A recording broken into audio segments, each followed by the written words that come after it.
जय गुरुदेव, जय श्री राधे। आज हम आपको ले चलते हैं मथुरा, बाबा जय गुरुदेव आश्रम, फिर गोविंद के दर्शन करेंगे। ये है रेलवे स्टेशन। उतरने के बाद ऑटो में बैठकर हम जाते हुए ये जय गुरुदेव आश्रम हाईवे है। हाईवे के दूसरे बगल से पालीखेड़ा आश्रम में जो बसें खड़ी हुई हैं बहुत ही अलंकार दिव्य दिख पड़ रहा है। करते हैं क्योंकि वहाँ पर बसें खड़ी हुई हैं। लाउड स्पीकर तार जुड़ने में बाधा उत्पन्न हो रही है। ये आप जो सामने देख रहे हैं, ये जय गुरुदेव का है, इसका पूरा सांचा है। ये सभी सत्संगी प्रेमी भाई मैदान में सत्संग सुनने के लिए विराजमान हो। ये सांचा पूरा स्ट्रक्चर इसमें होता है। अब आप पाकिस्तान जाना है तो पासपोर्ट ले जाओगे तो जेल में चलो, अदालत में वकील खोजो। जैसे ऐसे ऊपर ही सिस्टम बना दिया। कायम से कह दो इनके लिए जेल बन गया, जज बन गए, उनके जज को धर्मराज। दुर्लभ साथ सुलभ पर पावा, सदगुरु करो वकील। सदगुरु आपकी तरफ से वकालत करेंगे, लेकिन सदगुरु की कुछ फीस भी तो दोगे आप। यहाँ वकील करते हो तो उनको कितना प्यारे, महाराज हमको बचा तो 1 लाख देंगे। सुप्रीम कोर्ट में लोग जाते कहा महाराज 10 लाख ले लो लेकिन बचा दो। और आपका जन्म मरण नरक जाना, और जो आपकी वकालत कर रहे हैं आपको बचाएंगे। जब कहा जाता गुरु महाराज की कोई सेवा हुआ देना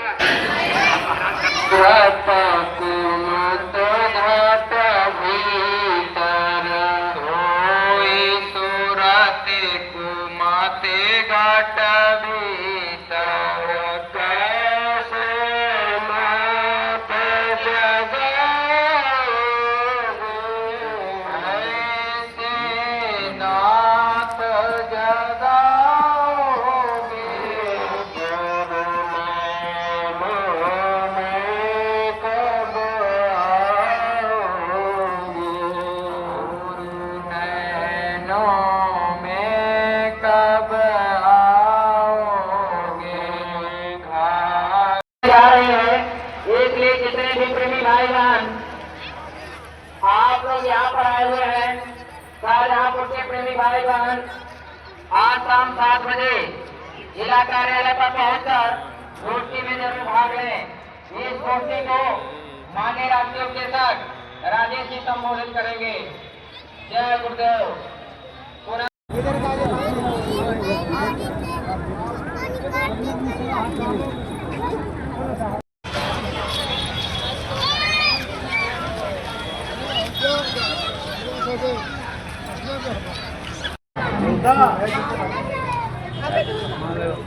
हाँ देखो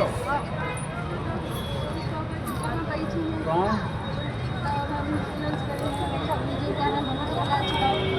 जाओ सामने जाओ, आगे जाओ, पंडित जी बैठे हैं, वहाँ जाओ। नहीं सीट वाले बैठे हुए हैं, पूछ लो आगे।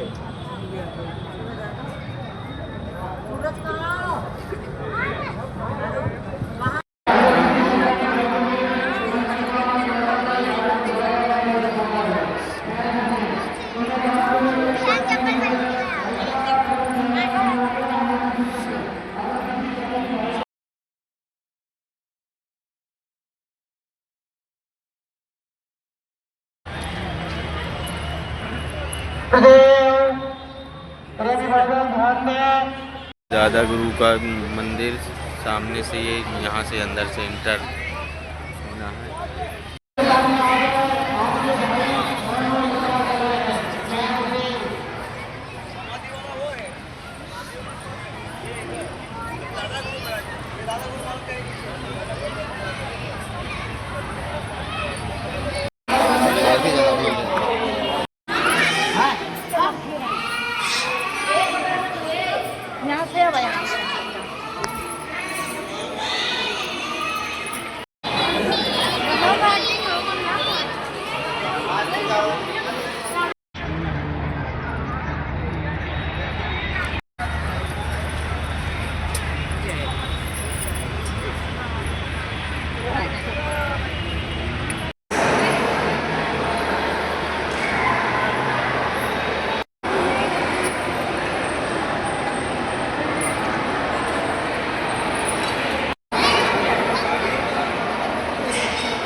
यह प्रवेश द्वार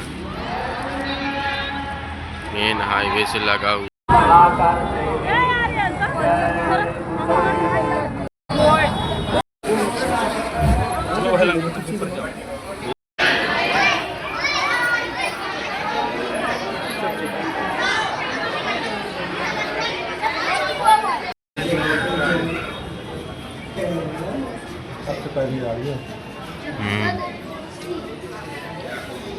आओ फिर देखा चलते बैठे दादाजी।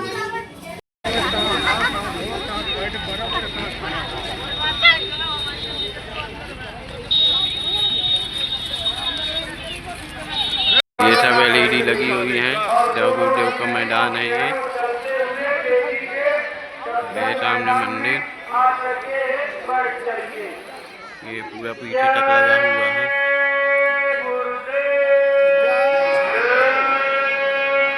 ये सत्संग के वचन बड़े अनमोल होते हैं। सत्संग का कोई वचन छूटना नहीं चाहिए। अगल बगल जो लोग पूज्य महाराज जी की दृष्टि के सामने से ओट में बैठे हुए हैं, आपसे प्रार्थना है। ये दृष्टांत आता है। लोमश ऋषि अपने पिता यानी ब्रह्मा से पूछते हैं कि पित से पूछ मुक्त की बाता और गंगा का फल कहो विधाता। ये पिताजी हमें मुक्ति कैसे मिलेगी, क्या किया जाए, कृपा करके दया करके हमको आप समझा दीजिए कि हमें मुक्ति कैसे प्राप्त होगी। तब लोमश ऋषि के पिता यानी कि ब्रह्मा उनको जवाब देते हैं कि गंगा का फल भाग सुनाई, गंगा आदि मुक्त की दाई। कि हे लोमश ऋषि, तुम जाओ जाकर गंगा जी में स्नान करो। जो कोई गंगा स्नान करेगा उसे सहज में मुक्ति मिल जाएगी। जाओ तुम यह काम करो जा करके, तुम्हें सहजता से यानी सरलता से तुम्हें मुक्ति प्राप्त होगी। तब लोमश ऋषि जवाब देते हैं कि सहस एकादश गंगा नहाया, जासे जौन मोक्ष का पाया। कि हे पिताजी, मैंने सहस्त्रों वर्षों तक यानी हजारों हजार वर्षों तक गंगा जी में स्नान किया, बड़ी श्रद्धा और आस्था के साथ में। मोक्ष कहते हैं मछली को। अनेक जीव मार मोह खाया, ऐसे बहुत बहुत दुख पाया। जब मुझे मछली की योनि मिल गई, अनेकों अनेक जल के जीवों ने मुझे मार मार करके खाया, मुझे कितनी तकलीफ हुई।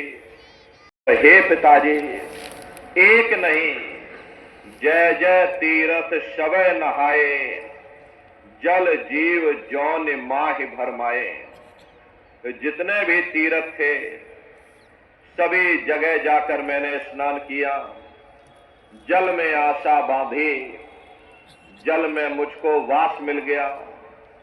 जहां आशा तह वासा, मैंने जल में आशा बांधी, मुझे जल में वास मिल गया, लेकिन मुझे मुक्ति नहीं मिली। इसलिए हे पिताजी, ऐसी जुक्ति मुक्ति बतलाओ, भाव जल पार उतर के जाओ। ऐसी जुक्ति, ऐसी मुक्ति का रास्ता हमको बतला दो, जिससे हमारी ये जीवात्मा सदा सर्वदा के लिए इस भवसागर रूपी समुद्र से पार हो जाए।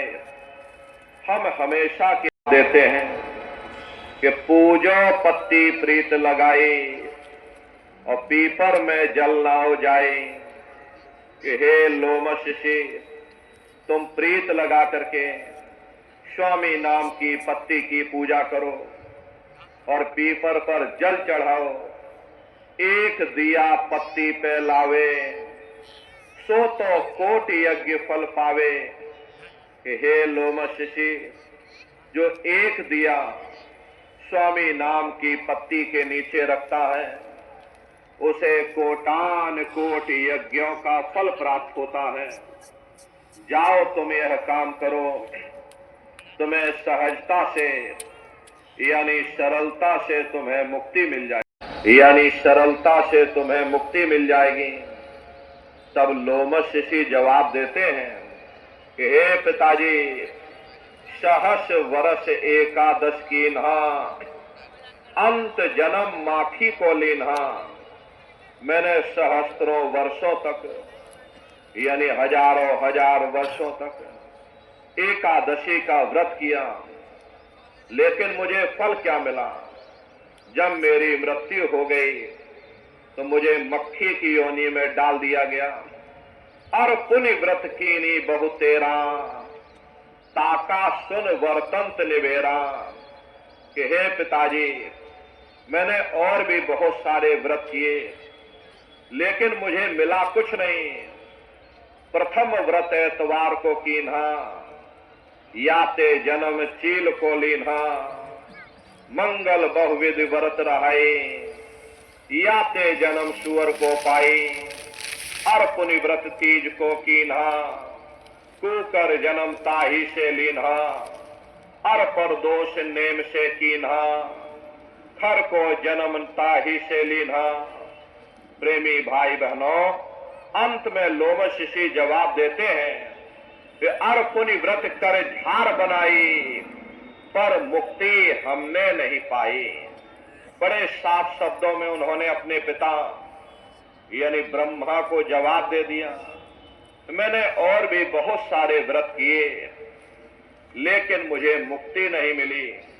मैं खाली का खाली रह गया, मेरा जन्म बर्बाद हो गया, मेरा समय बर्बाद हो गया, ये 100 की पूंजी बर्बाद हो गई। इसलिए हे पिताजी, दया कृपा करके मुझे कोई ऐसा उपाय बतलाओ जिससे मुझे मुक्ति मिल जाए, इस भवसागर रूपी समुद्र से हम पार हो जाएं, फिर कभी 4 खान 84 लाख योनियों में हमको पुण्य गौ का सबसे भारी, याते मुक्ति होए विचारी। मेरा ये विचार है, तुम जाओ जाकर थोड़ा दान पुण्य करो। दान पुण्य में सबसे बड़ा पुण्य गौदान। तब लोमश ऋषि जवाब देते हैं, मैंने बहुत गौदान किया, लेकिन मुझे फल क्या मिला? जब मेरी मृत्यु हो गई, मुझे बकरी की योनि में डाल दिया गया। न जाने कितनों ने मेरा शिकार विधान के साथ में उसे पूर्ण किया। इतना तीर्थ व्रत कर्म कांड इस संसार में कोई मनुष्य नहीं कर सकता है जितना कि मैंने किया, लेकिन मुझे मुक्ति नहीं मिली। मैं खाली का खाली रह गया, मेरा जन्म बर्बाद हो गया, मेरा समय बर्बाद हो गया, ये श्वासों की पूंजी बर्बाद हो गई। इसलिए हे पिताजी, दया कृपा करके मैंने बहुत भटक लिया, बहुत तकलीफ सह ली है। इसलिए हे पिताश्री, दया कृपा करके मुझे कोई आखिरी विकल्प ऐसा बता दो जिससे मुझे मुक्ति मिल जाए। यानी कि ब्रह्मा उनको जवाब देते हैं कि होए लोमश ऋषि, मेरा ये विचार है, तुम संतों की शरण में चले जाओ, वहीं से तुमको मुक्ति मिलेगी। लोमश ऋषि में कहूं विचारा, संत शरण से होए उबारा। मेरा ये आखिरी विचार है, अगर तुम मुक्ति पाना चाहते हो तो संतों की शरण में चले जाओ, वहीं से तुमको मुक्ति प्राप्त होगी। क्या ऊंच और क्या नीच, क्या अमीर और क्या गरीब, वो नाम सबके लिए साझा है।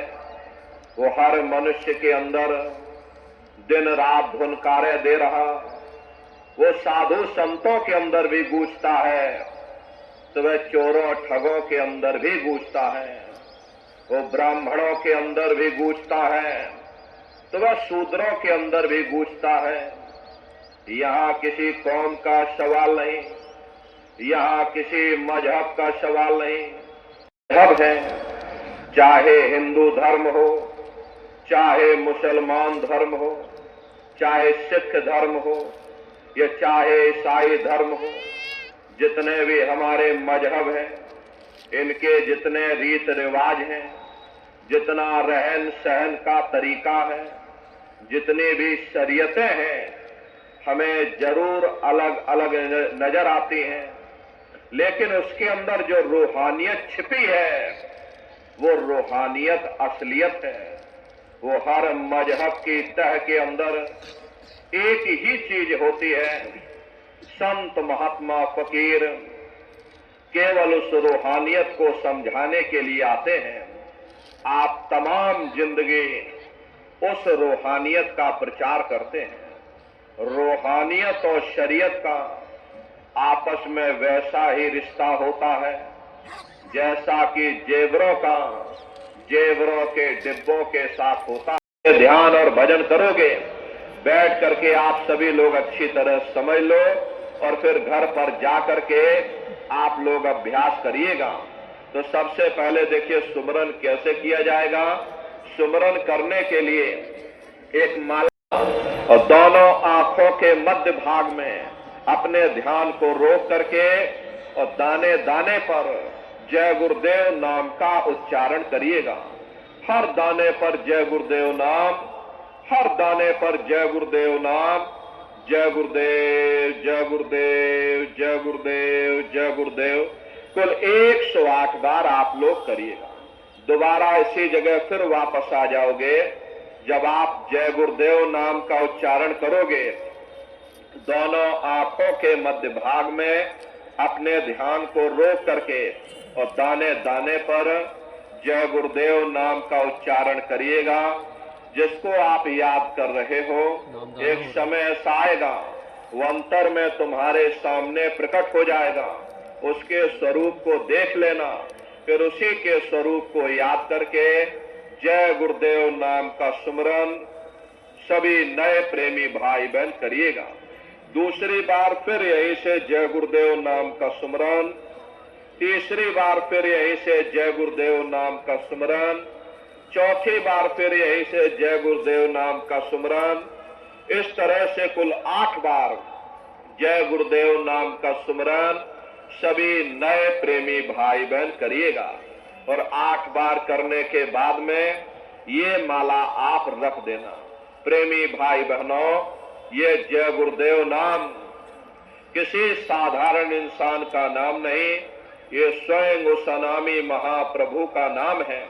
समय समय पर संत महात्मा फकीर अपने अपने समय पर आकर के अपनी साधना के द्वारा उस मालिक के नाम को जगाते हैं, उस मालिक के नाम को सिद्ध करते हैं। जैसे कबीर साहब आए, कबीर साहब ने साहिब नाम सिद्ध किया। गुरु नानक साहब आए, गुरु नानक साहब ने वाहे गुरु नाम सिद्ध किया।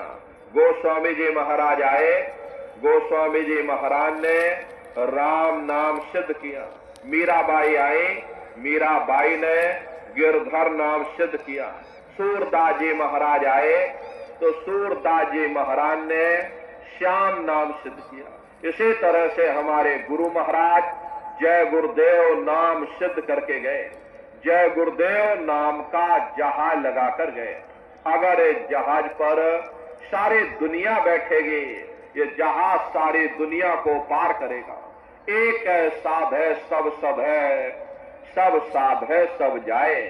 पहले अपने गुरु की उंगली पकड़ लो। हमारे गुरु आपने जिन गोविंद दियो बताई, महिमा उन्हीं की है जिन्होंने उस गोविंद को लखा दिया। इस संसार में हमारे 3 तरह के गुरु होते हैं। पहले गुरु हमारे माता पिता होते हैं जो हमें जन्म देते हैं, हमारा पालन पोषण करते हैं, बचपन से हमारे अंदर संस्कार डालते। ये माता पिता हमारे पहले गुरु, पहले भगवान होते हैं। दूसरे गुरु हमारे शिक्षक होते हैं जो हमें स्कूलों में, कॉलेजों में हमें जो भौतिक ज्ञान देते हैं ये हमारे दूसरे गुरु होते हैं, और तीसरे हमारे आध्यात्मिक गुरु होते हैं जो हमारी जीवात्मा को इस भव सागर से पार ले जाते हैं। इसीलिए कहा गया है गुरुर ब्रह्मा गुरुर विष्णु गुरुर देवो महेश्वरः गुरुर साक्षात पर ब्रह्म तस्मै श्री गुरुवे नमः। बड़ा न कोई करता करे न कर सके गुरु करे सो ही। इसलिए प्रेमी भाई बहनों, साधना करने से पहले जय गुरुदेव नाम का सुमरन सभी नए प्रेमी भाई बहन करिएगा, और सुमरन करने के बाद में फिर आप लोग ध्यान पर बैठिएगा। दूसरा है ध्यान। ध्यान कहते हैं दृष्टि को एकाग्र करना, अपनी दिव्य दृष्टि को खोलना, अपने तीसरे नेत्र को खोलना, अपने शिव नेत्र को खोलना। तो कैसे आप लोग ध्यान करोगे, जरा अच्छी तरह से समझ लो। अपने अपने घरों में पलथी मार करके आप लोग बैठिएगा, शरीर को टाइट मत करिएगा। बहुत से प्रेमी गलती कर देते हैं कि ध्यान के समय पर अपने शरीर को बिल्कुल टाइट कर देते हैं। यदि आप अपने शरीर को टाइट कर दोगे, ये शरीर तुम्हारा थक जाएगा, फिर शरीर ढीला पड़ जाएगा, फिर जैसे के तैसे हो जाओगे। इसलिए पहले से ही अपने शरीर को बिल्कुल ढीला छोड़ देना। जितना आराम से आप बैठोगे उतना आपके लिए अच्छा रहेगा। तो अपने अपने घरों में पलथी मार करके और ढीले बदन से आराम से बैठ जाना। बाहर से अपनी आंखों को बंद कर लेना। दोनों आंखों के सामने देखिएगा, सामने आपको अंधेरा दिखाई देगा। बस उसी अंधेरे में एक जगह पर आप अपनी दृष्टि को रोकिएगा। होशियारी यही रहे ये आंखों की पुतलियां हिलने ना पाए। शुरुआती समय में ये आंखों की पुतलियां अंदर अंदर हिलेगी, लेकिन जब आप रोज रोज अभ्यास करोगे, करत करत अभ्यास से जड़मत होत सुजान, जब रोज रोज अभ्यास करोगे तो आंखों की पुतलियां हिलना बंद हो जाएगी। तो दूर सामने अंधेरे में एक जगह पर आप अपनी दृष्टि को रोकिएगा, या उस अंधेरे को लगातार देखते रहना। दृष्टि अपने आप अंधेरे में रुक जाएगी। उस समय किसी के बारे में सोचना नहीं, किसी के बारे में विचार मत करिएगा। ये विचार करने की आदत हमारे अंदर पहले से पड़ी हुई है। हम किसी भी व्यक्ति को देखते हैं, देख के बारे में तरह तरह के विचार करने लग जाते हैं। रात को सोते समय भी हम कुछ ना कुछ विचार करते ही रहते हैं। या तो हम भविष्य के बारे में सोचते हैं, या हम अपने बीते हुए कल के बारे में सोचते हैं। ध्यान के समय पर ना आपको भविष्य के बारे में सोचना है, आपको वर्तमान में जीना है। वर्तमान में जीने का नाम ही ध्यान है। इस अंधेरे को लगातार देखते रहिएगा। किसी के बारे में सोचना नहीं, किसी के बारे में विचार मत करिएगा। शरीर को बिल्कुल हिलाना नहीं, शून्य होकर के, शांत चित्त होकर के, निर्विचार होकर के बस आप उस अंधेरे को लगातार देखते रहना। देखते देखते देखते देखते एक समय ऐसा आएगा कि आपकी ये दृष्टि उस अंधेरे में रुक जाएगी। और जैसे ही आपकी दृष्टि अंधेरे में रुकेगी तो सुई की नोक के बराबर काले में भी काला बिंदु, बड़ा चमकीला बिंदु होगा, तारे की तरह चम चम चम चम चमकेगा। वो चमकता हुआ तारे जैसा बिंदु आपको सामने दिखाई पड़ेगा। और जब वो बिंदु सामने दिखाई पड़ जाए तब आप अपनी दृष्टि को उस बिंदु पर एकाग्र कर देना। वही बिंदु दरवाजा है, वही बिंदु खिड़की है, उसी को हरि का द्वार यानी कि हरिद्वार कहा गया। बहुत विशाल वो दरवाजा है। ये संसार कुछ नहीं है। ऐसे तुम लाखों संसार इकट्ठे करके एक साथ दरवाजे के अंदर डाल दो, पता तक नहीं चलेगा। इतना विशाल वो हरि का द्वार तुम्हारे सबके अंदर बना हुआ है। एक छोटे से बीज को लेकर के हम आपसे कहें कि उस बीज के अंदर बहुत बड़ा पेड़ है, तो आप जल्दी भरोसा नहीं करोगे।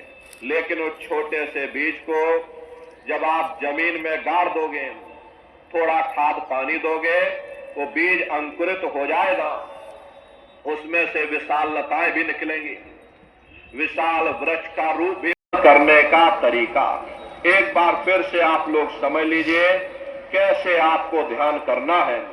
अपने अपने घरों में पलथी मार करके बैठ जाना, बाहर से अपनी आंखों को बंद कर लेना, दोनों आंखों के बीचों बीच में दूर सामने देखिएगा तो सामने आपको अंधेरा दिखाई पड़ेगा। बस उसी अंधेरे में एक जगह पर आप अपनी दृष्टि को रोकिएगा। उस समय किसी के बारे में सोचना नहीं, किसी के बारे में विचार मत करिएगा, शरीर को बिल्कुल हिलाना नहीं, निर्विचार होकर के बस आप उस अंधेरे को लगातार देखते रहना। जितना देर आपसे बन सके आप उस अंधेरे को लगातार देखते रहिएगा। ये उसी तरह से है जैसे आपकी आंखों के सामने सूरज है, लेकिन इसीलिए सूर्य आपको दिखाई नहीं दे रहा। अगर बादल हट जाएं तो सूरज सामने दिखाई पड़ जाएगा। ठीक उसी प्रकार से कर्मों के बादल अंधकार बन करके हमारी आंखों के सामने आकर खड़े हो गए।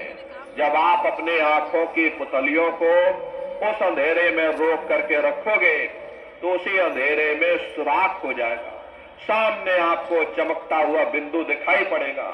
और जब वो बिंदु सामने दिखाई पड़ जाए तब आप अपनी दृष्टि को उस बिंदु पर एकाग्र कर देना। और जब आप अपनी दृष्टि उस बिंदु पर एकाग्र कर दोगे तो वही बिंदु दरवाजा है, वो दरवाजा खुल जाएगा। ये दिव्य दृष्टि आपकी खुल जाएगी और आप दरवाजे के अंदर दाखिल हो जाओगे। तो प्रेमी भाई बहनों, ये है ध्यान करने का तरीका। और तीसरा है भजन। नहीं है भजन कहते हो शब्द को सुनना, उस नाम को सुनना, उस देववाणी आकाशवाणी को सुनना जो 24 घंटे तुम्हारे सबके अंदर गूंज रही है। तो कैसे आप लोग भजन करोगे जरा अच्छी तरह से समझ लो। ये दोनों उंगली कानों में डाल करके ये कानों को बंद कर लेना। कान इसीलिए बंद किए जाते हैं, आज हमारे कानों में बज रही है टी, इस तरह से सीटी जैसी आवाज शुरू में आप सभी को सुनाई पड़ेगी। शाम को अपने अपने घरों में जाकर बैठिएगा या अपने अभी राटियों में टेंटों में जाकर के बैठना और कान में उंगली डाल करके और ध्यान दे करके आप लोग सुनिएगा तो सीटी जैसी आवाज आप सभी को सुनाई पड़ेगी।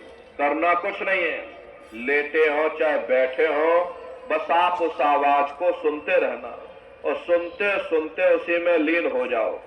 जब आप उसमें लीन हो जाओगे तो एक समय ऐसा आएगा, दोबारा आपको अनुभव होगा कि कहीं बड़ी दूर से एक महीन आवाज, घंटे और शंख की आवाज हमारे कानों में बज रही है। जैसे मंदिरों में घंटियां बजती हैं, टन टन टन टन।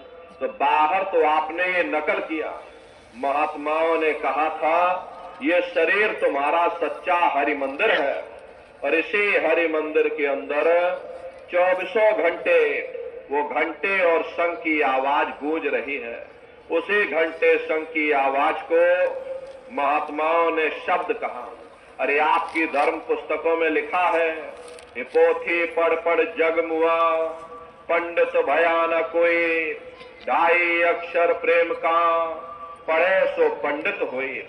दुनिया वाले कहते हैं कि किन किन मंडलों को पार करते हुए तुम्हारी ये जीवात्मा अपने 5वें मंडल पर यानी कि सचखंड में पहुंचेगी।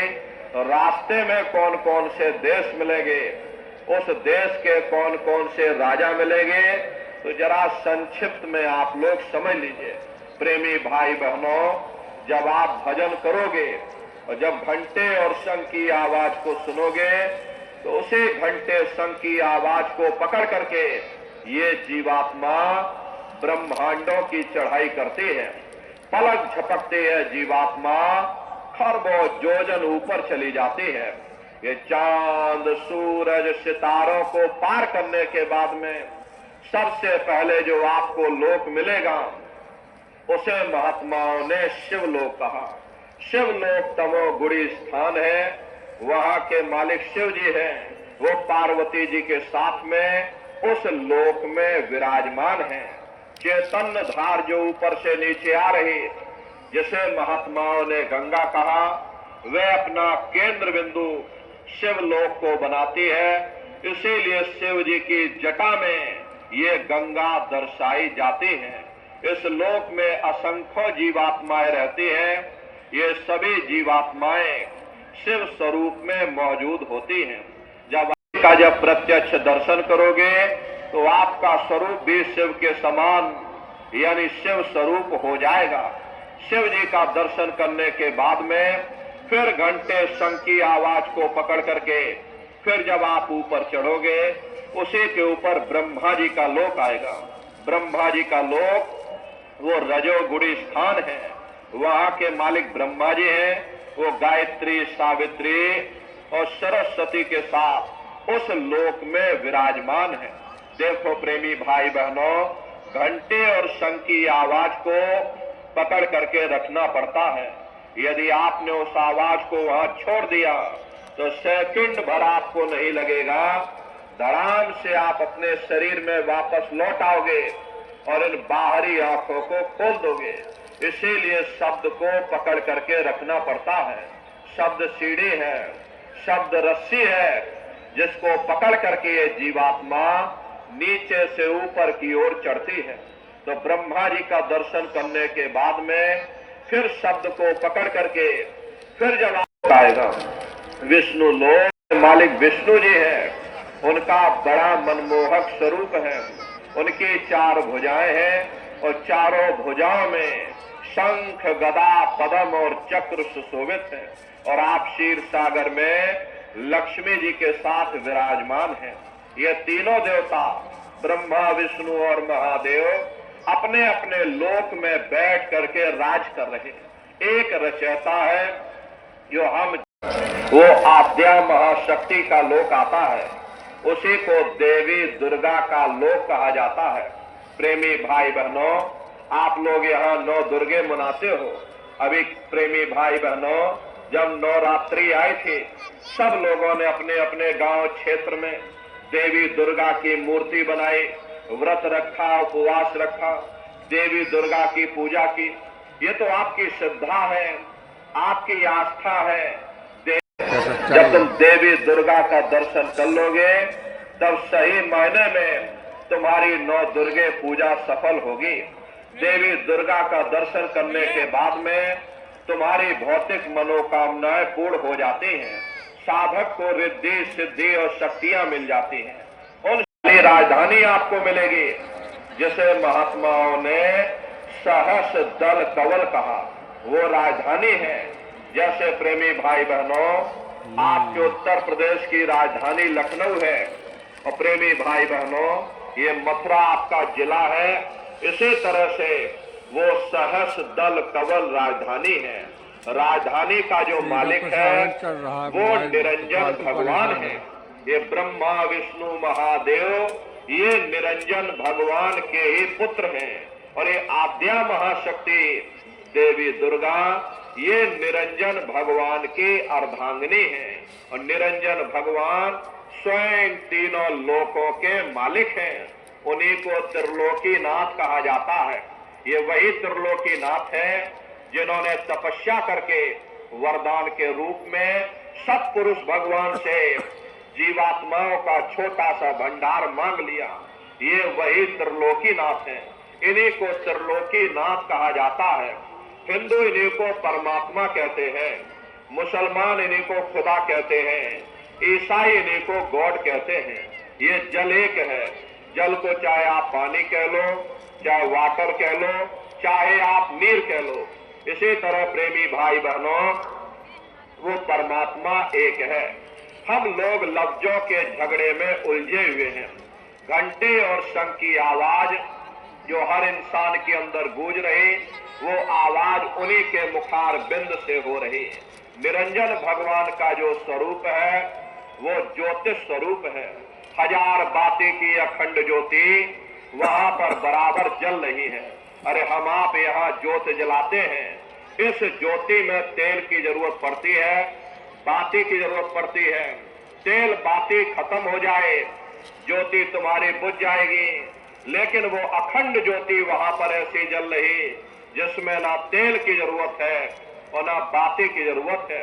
अरे महात्माओं ने लिखा है, उल्टा कुआं गगन में तिसमें जरे चिराग, तिसमें जरे चिराग, बिना रोगन बिन बाती, 6 ऋतु 12 मास जरत रह दिन राती। सतगुर मिले जो कोई ताहि की नजर में आवे, बिन सतगुर नहीं कोई वाह को दर्शावे। वो अखंड ज्योति ऐसी है जिससे पूरा ब्रह्मांड प्रकाशवान हो रहा। जितनी भी अवतारी शक्तियां आई, भगवान राम आए, राम को वहीं से नीचे उतारा गया। इसीलिए उस देश को अयोध्या नगरी या कौशलपुर देश भी कहा जाता है। गोस्वामी जी महाराज, अरे देखिए झोली वाले खड़े हो गए, झोली वाले आप लोग बैठ जाओ, डिस्टर्ब बना करके ऊपर गए। तभी गोस्वामी जी महाराज ने रामचरित्र मानस में लिख दिया। क्या उन्होंने लिखा? देखिए गोस्वामी जी महाराज लिखते हैं कि मोद्यों नैन त्रिशत में भयो, पुन चितवत कौशलपुर गयो।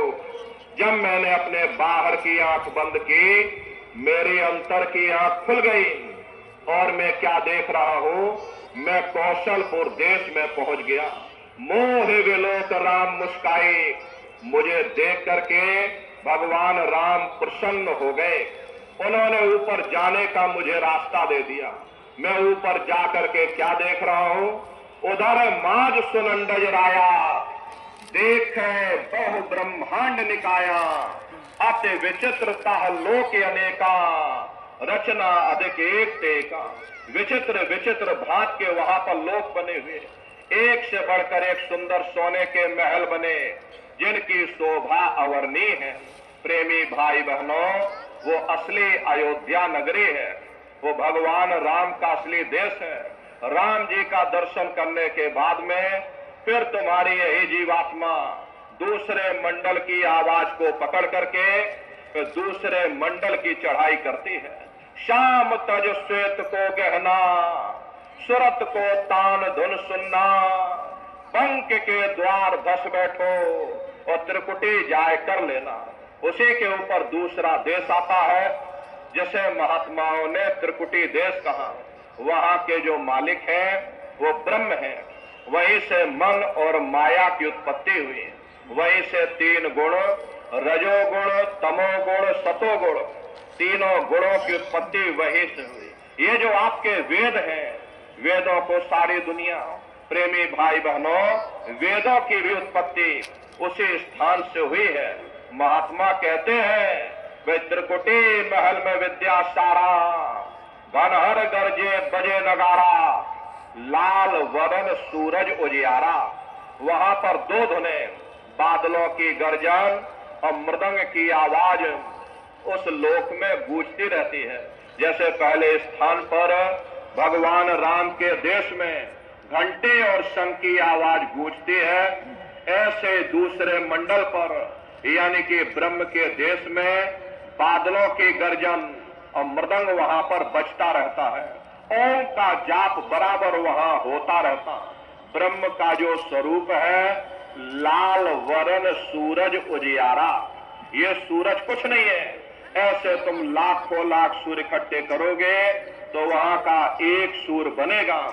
ब्रह्म का जो स्वरूप है वो सुबह के लाल सूर्य के समान है। इसीलिए वहां का पूरा ब्रह्मांड लाल है। जहां तक आपकी निगाह जाएगी ब्रह्म देश में चारों तरफ आपको लाल ही लाल नजर आएगा।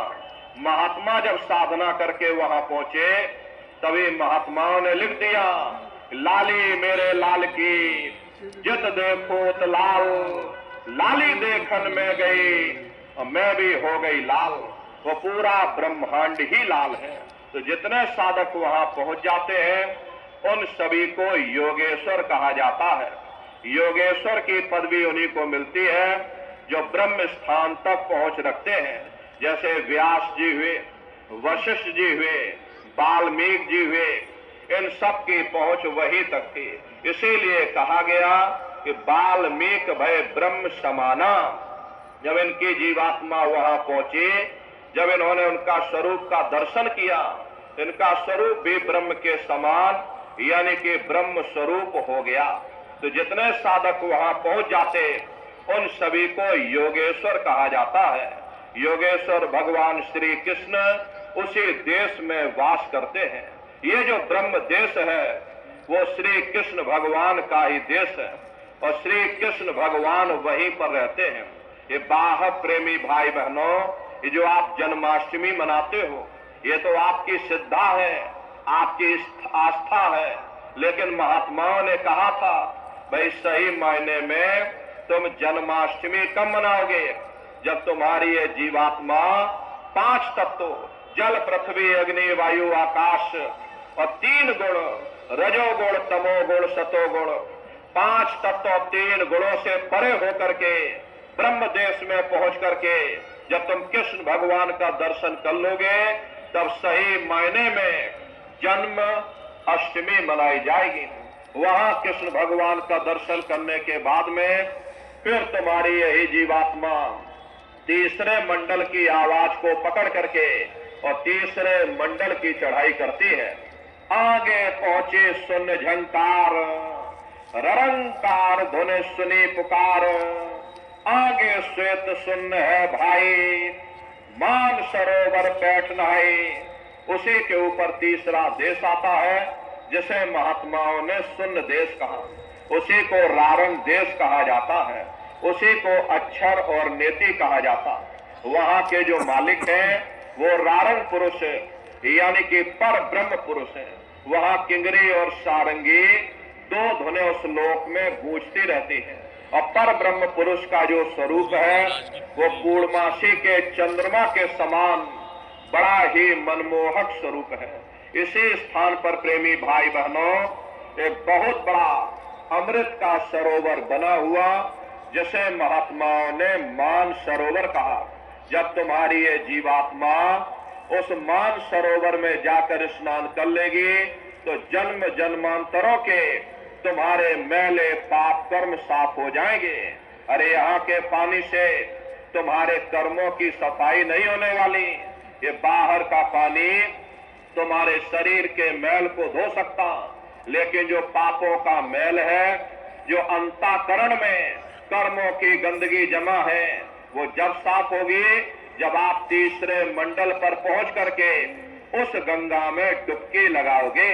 उस गंगा में स्नान करने के बाद में ये जीवात्मा हंस रूप हो जाती है। हंसन मिले हंसा हो जाई, मिले जो अमीय आहारा है। जीवात्मा का खुद का प्रकाश उस अमृत के सरोवर में स्नान करने के बाद में 16 सूर्य के बराबर हो जाता। फिर यही जीवात्मा चौथे मंडल की आवाज को पकड़ करके और चौथे मंडल की चढ़ाई करती है। 2 पर्वत के संग निहारो, भंवर गुफाते संत पुकारो। 2 पर्वतों को पार करने के बाद में वो बड़ा सुंदर देश आता है जिसे महात्माओं ने भंवर गुफा कहा। वहां के जो मालिक हैं वो हरे स्वरूप में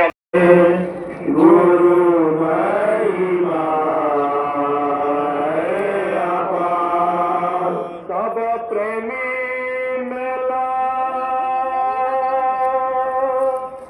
जो ले कर सब प्रेमी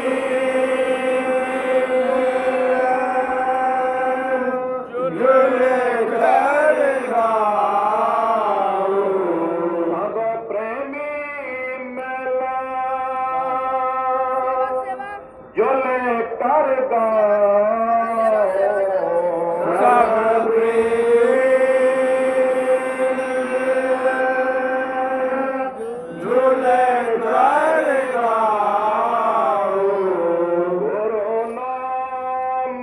की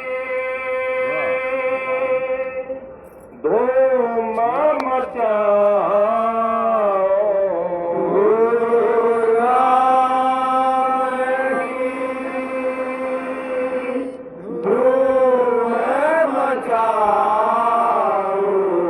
गुरु नाम है सार जगत में गुरु मान